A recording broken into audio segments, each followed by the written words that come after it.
धोखेबाज पति, अनोखी कहानी। अनोखी कहानी। समर कभी घर में ऑफिस की बात नहीं करता। यही कारण है कि उनके ऑफिस में कभी कभार होने वाली पार्टियां मेरे लेखन में इतनी महत्वपूर्ण है।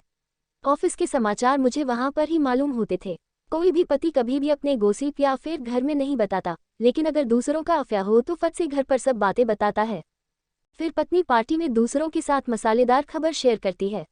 उस वक्त बताने वाले की आंखों की चमक और सुनने वालों की उत्सुकता देखने लायक होती है।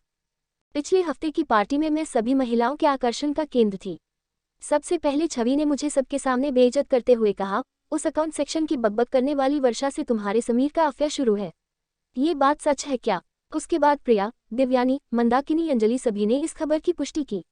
उन्होंने कहा कि समर को सिनेमा घर जाते समय होटल में कॉफी पीते हुए देखा गया था, इसीलिए शक की कोई गुंजाइश नहीं थी। मैं पूरी तरह से दुखी हो गई। मैं यहाँ ये दिखाने में सफल रही कि इस खबर का मुझ पर कोई असर नहीं हुआ। मुझे उनकी सलाह और हमदर्दी नहीं चाहिए थी, इसलिए मैं सीधे शौचालय में चली गई। वहाँ एकांत में मेरे मन में दो बातें घटित हुई। किसी भी तरह से ऐसे मामले में पति के साथ लड़ने से कोई फायदा नहीं होगा, हमेशा लड़ाई का असर उल्टा होता है। दूसरी बात, ऐसे में रोने से कोई फायदा नहीं होगा, फिर कुछ अलग चाल चलनी पड़ेगी। मैं वॉशरूम से निकलकर पार्टी हॉल में उनके मामले की गंभीरता का अंदाजा लगाने गई। तभी मैंने समर और वर्षा को हॉल के एक कोने में मैंने दोनों को हंसते और बातें करते देखा। इस तरह मुझे अचानक अपने पास देखकर दोनों चौंक गए। यह इस बात का प्रमाण था कि उनके मन में चोर है। वर्षा थोड़ी खुश हुई जब मैंने उसकी तारीफ की कि तुम कितनी खूबसूरत दिखती हो और तुम्हारे कपड़े बहुत अच्छे हैं। फिर मैं थोड़ी इधर उधर की बातें करती रही, एक चुटकुला सुनाया, इससे उसे राहत मिली और वह खुलकर मुस्कुराने लगे। समर को मेरे व्यवहार में कुछ भी आपत्तिजनक नहीं लगा, इसीलिए वह निश्चित हो गया और वहां से चला गया और दूसरे ग्रुप में बातें करने लगा। मैंने अपने गुस्से और नफरत को छुपाते हुए वर्षा के साथ काफी समय बिताया, इसलिए मैंने वर्षा और समर को एक साथ आने का मौका ही नहीं दिया। मैंने वर्षा को बहुत बार कहा कि एक बार घर पर आओ ना। उसने कहा आऊंगी फिर कभी। आखिर में एक बार उसने मुझे घर आने का न्योता भी दिया, जो कि मैं चाहती थी। मैं मन ही मन उदास थी। समर के विश्वासघात से मैं पूरी तरह टूट चुकी थी। हालांकि मन में तय कर रही थी कि उन दोनों को कैसे सबक सिखाया जाए। ये सब हो जाने के बाद मैं घर वापस आई। घर वापस आने पर मेरी सास ने मेरे अवसाद पर ध्यान दिया। वह मुंह से कठोर है लेकिन दिल से बहुत स्नेही थी। जब उन्होंने ज्यादा जोर देकर पूछा तो मैंने उन्हें सब कुछ बता दिया। उसके बाद 2 दिनों तक हमने ढेर सारे विचारों का आदान प्रदान किया।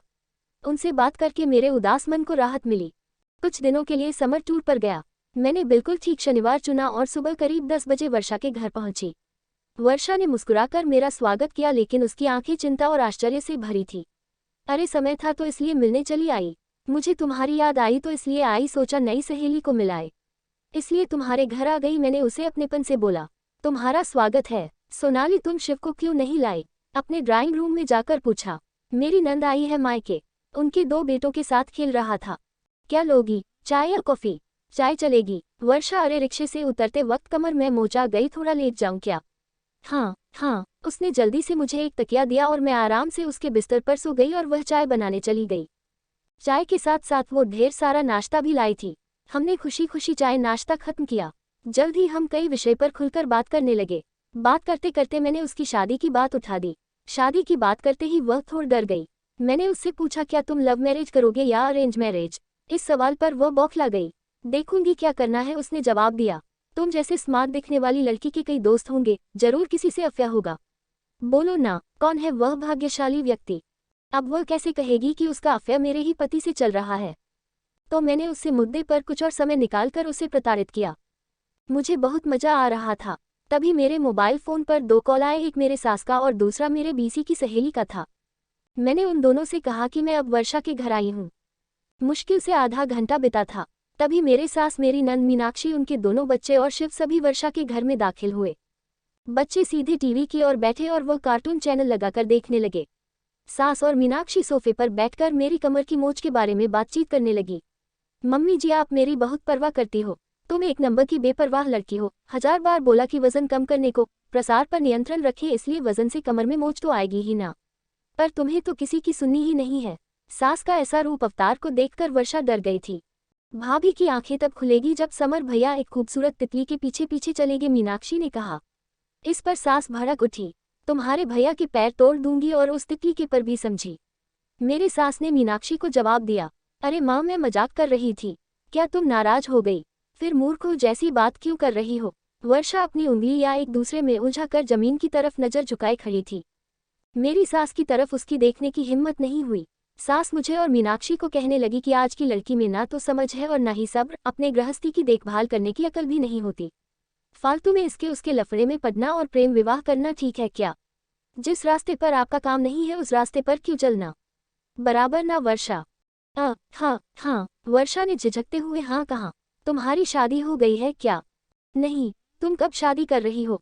जल्द ही करूंगी। Very good. तुम्हारे माता पिता कहाँ हैं? मेरे पापा गुजर गए, माँ है वह आज मेरी मौसी से मिलने गए हैं। तब आएगी? शाम को आने वाली है। मैं उनसे मिलने आऊंगी कभी। सोनाली तुम यहाँ ही रुकने वाली हो क्या? कमर की मौज कैसी है अब तुम्हारी? माँ दर्द तो बढ़ गया, बहुत दर्द हो रहा है, डॉक्टर को बुलाए क्या? नहीं, मैंने डरने का नाटक किया और कहा वर्षा तुम्हारे पास आयोडेक्स है क्या? हाँ है, ना लाती हूँ बोलकर वर्षा जल्दी से अंदर गई। मैंने उससे आयोडेक्स लगवाया। मेरी सास वर्षा को जवान लड़कियों ने कैसे बर्ताव करना चाहिए इस पर लेक्चर दे रही थी। मीनाक्षी जानबूझकर छेड़ने के लिए मजबूर कर रही थी। ऐसा माहौल था कि दोनों किसी भी क्षण लड़ने लगेंगे। उस माहौल में वर्षा का तनाव बढ़ गया था। तभी दरवाजे की घंटी बजी। मीनाक्षी ने जाकर दरवाजा खोला। जब वह लौटे तो उसके साथ बसी समूह की मेरी 3 सहेलियां शालू, रूपाली, मीनाक्षी थी। ये तीनों बहुत बातूनी हैं। उनके आगमन ने माँ बेटी के बीच वाक़ई युद्ध को रोक दिया। लेकिन रूम का आवाज एकदम ज्यादा बढ़ गया। अपनी नई सहेली से सेवा करवा रही हो क्या सोनाली? रूपाली ने आंखें फैलाकर कहा और सभी हंस पड़े। वर्षा तुम्हारे बारे में बहुत सुना है सोनाली से। सोनाली हमेशा तुम्हारे बारे में बोलती रहती है। देखो उसके दिल में बैठकर हमें वहां से मत भगाना। शालू ने वर्षा के कंधे पर हाथ रखते हुए कहा।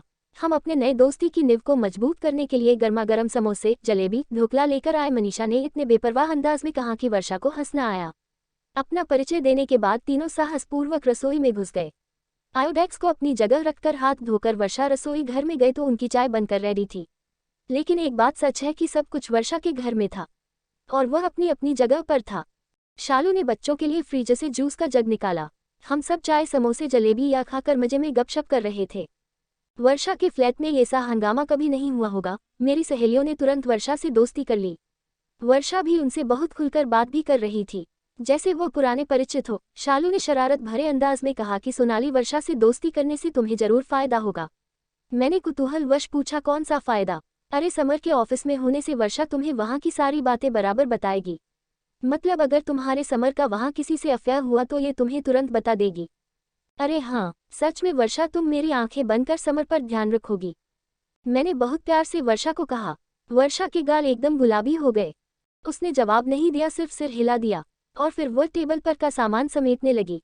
रूम का फैला हुआ सामान निपटाने वाली थी कि तभी मेरे ससुर वहां आ गए। उनके आते ही माहौल बदल गया। मेरे ससुर बहुत स्ट्रिक्ट थे। मेरी सहेलियों ने फटाफट पल्लू दोनों कंधे पर लिया और झुककर उनका आशीर्वाद लिया। सब ऐसे चुप हो गए जैसे उनको बोलना आता ही नहीं हो। बहू घर चलने की स्थिति में हो या एम्बुलेंस बुलाए? उन्होंने गंभीरता से मुझसे पूछा। चलूंगी पापा, मैं नम्रता से बिस्तर से नीचे उतरी। मैंने डॉक्टर शशि को फोन किया, घर जाते जाते उनको दिखाकर जाएंगे। ठीक है पापा। यहाँ क्यों आई थी? इस वर्षा को मिलने आई थी पापा जी। इसे कभी देखा नहीं, नई पहचान है क्या? हाँ, ये ना समर के ऑफिस में काम करती है। वर्षा बेटा तुम अकेली रहती हो क्या यहाँ? नहीं अंकल, माँ के साथ रहती हूँ। वर्षा पापा की आवाज से ही डरने लगी। चलो अच्छा है, नहीं तो हम हैं ना तुम्हारे साथ। कभी भी मदद की आवश्यकता हो तो हमें बताना। पापा बोले, फिर हमारे तरफ मुड़कर बोले अब चले। पापा निकले, वैसे हम भी उनके पीछे पीछे गए। घर से निकलते समय मेरी सास वर्षा को बोली, वर्षा बेटा अब जल्दी तुम्हारी शादी का आमंत्रण हमारे हाथों में देना। देर हो गई तो अच्छे लड़के मिलते नहीं। वर्षा तुम्हें हम हमारे बिशी ग्रुप की मेंबर कर लेंगे, मैं बाद में तुम्हें फोन करूंगी।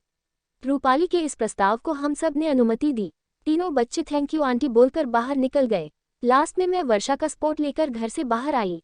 वर्षा, इन सब की मस्ती खेलकूद तुम्हें खट्टा तो नहीं ना? मैंने उससे पूछा। नहीं सोनाली, यह सब तो बहुत भले इंसान है। वह बोली, पर मन से वह थोड़ी नर्वस हो गई थी। तुम्हें कहती हूँ वर्षा, ये सचमुच भले इंसान हैं और सच कहे तो मुझे इनका ही आधार है। इनकी वजह से खुद को सुरक्षित समझती हूँ। हमेशा मेरी मदद करते हैं। मेरी गृहस्थी को कोई बुरी नज़र से देख भी नहीं सकता, क्योंकि इनसे झगड़ा करना, इनको चैलेंज करना आसान बात नहीं है। ऐसे इंसान नसीब से मिलते हैं। खुद को सुरक्षित महसूस होना ये बहुत बड़ी बात होती है वर्षा। वर्षा ने गर्दन हिलाई। संभाल कर जाना, वर्षा ने कहा। हमने प्यार से एक दूसरे को अलविदा किया। सभी गाड़ी में बैठ चुके थे। मेरे अपने मेरी राह देख रहे होंगे। वर्षा का आधार छोड़कर मैं अच्छे से चलकर उनके पास पहुंची। मेरे कमर में मोच ही नहीं थी। सब कुछ तय किए मुताबिक प्लान किया था। मैंने 2 उंगलियों वी फॉर विक्ट्री की निशानी करते ही सबके चेहरे पर खुशी आ गई। अगर आपको हमारी कहानियाँ पसंद आती है तो प्लीज़ चैनल को लाइक और सब्सक्राइब ज़रूर करें।